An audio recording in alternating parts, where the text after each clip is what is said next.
تیتن کہتا ہے ارطغرل نے امن کا معاہدہ توڑ دیا ہے۔ گورنر حارث کہتا ہے امن گیا بھاڑ میں، اب انتقام کا وقت ہے، ترکوں سے ہماری جنگ شروع ہو چکی ہے۔ اس کے بعد دن کا وقت ہو جاتا ہے۔ ارطغرل غازی قندوز کو لے کر واپسی کی جانب روانہ تھے۔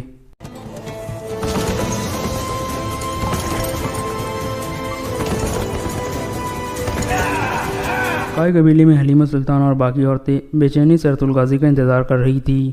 اتنی میں قبیلے کا ڈھول بجنے لگتا ہے، وہ سب باہر کی طرف بھاگتی ہے۔ ارطغرل غازی قندوز کو لے کر قبیلے میں پہنچ گئے تھے۔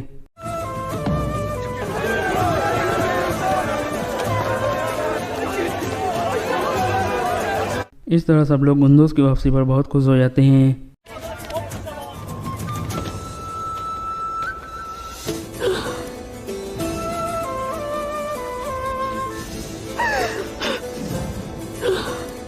آخر میں ارطغرل غازی سب سے مخاطب ہو کر کہتے ہیں دشمن جالوں کے ذریعے ہم سے کچھ بھی نہیں چھین سکتا، جو ہمیں ان زمینوں سے نکالنا چاہتے ہیں ہم انہیں زمین کا 1 انچ بھی نہیں دیں گے۔ سر کا چہرہ واضح ہو چکا ہے، اب نظام کو قائم رکھنے کے لیے جنگ ہم پر فرض ہو چکی ہے۔ اب جب تک سر تباہ نہیں ہو جاتا تب تک ہم اپنی تلواروں کو آرام نہیں کرنے دیں گے۔ پھر سب اللہ اکبر کے نعرے لگانے لگتے ہیں۔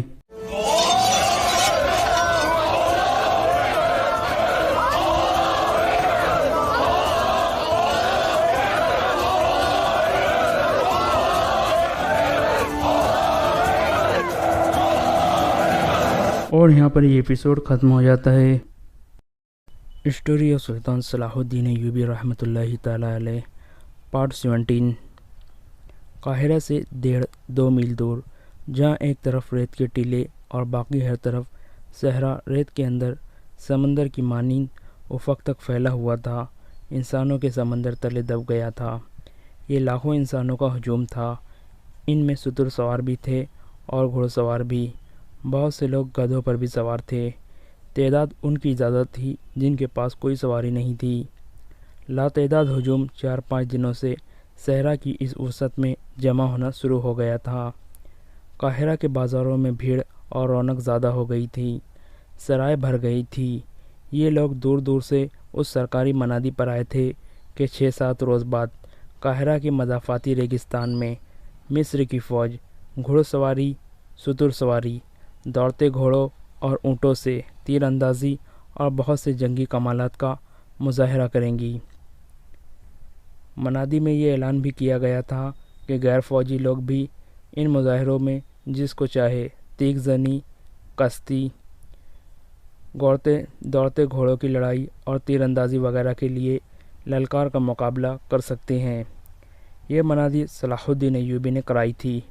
اس کے 2 مقاصد تھے، ایک یہ کہ لوگوں کو فوج میں بھرتی ہونے کی ترغیب ملے گی، اور دوسرا یہ کہ جو لوگ ابھی تک سلطان کو فوجی لحاظ سے کمزور سمجھتے ہیں ان کے شکوک رفع ہو جائیں۔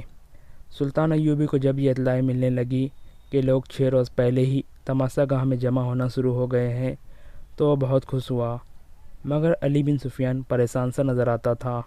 اس نے سلطان کے آگے اس پریشانی کا اظہار بھی کر دیا تھا۔ سلطان ایوبی نے مسرت سے اسے کہا تھا اگر تماشائیوں کی تعداد 1 لاکھ ہو جائے تو ہمیں 5000 سپاہی تو مل ہی جائیں گے۔ محترم امیر، علی بن سفیان نے کہا، میں تماشائیوں کے ہجوم کو کسی اور زاویے سے دیکھ رہا ہوں۔ میرے اندازے کے مطابق اگر تماشائیوں کی تعداد 1 لاکھ ہوتی ہے تو اس میں 1000 جاسوس ہوں گے۔ دیہات سے عورتیں بھی آ رہی ہیں، ان میں زیادہ تر سوڈان کی ہے۔ ان میں اکثر کا رنگ اتنا گورا ہے کہ عیسائی عورت ان میں چھپ سکتی ہے۔ میں تمہاری اس مشکل کو اچھی طرح سمجھتا ہوں علی، سلطان نے کہا، لیکن تم جانتے ہو میں نے جس میلے کا انتظام کیا ہے وہ کیوں ضروری ہے۔ تم اپنے محکمے کو اور زیادہ ہوشیار کر دو۔ میں اس کے حق میں ہوں، علی بن سفیان نے کہا، یہ میلہ بہت ہی ضروری ہے۔ میں نے اپنی پریشانی آپ کو پریشان کرنے کے لیے نہیں بتائی، صرف یہ اطلاع پیش کی ہے کہ یہ میلہ اپنے ساتھ کیا خطرہ لا رہا ہے۔ قاہرہ میں عارضی قہبہ خانے کھل گئے ہیں جو ساری رات سائقین سے بھرے رہتے ہیں۔ تماشائیوں میں سے بعض نے شہر کے باہر خیمے نصب کر لیے ہیں۔ میرے گروہ نے مجھے اطلاع دی کہ ان میں بھی کمار بازوں اور عصمت فروشوں کے خیمے موجود ہیں۔ کل میلے کا دن ہے۔ ناچنے گانے والیوں نے تماشائیوں سے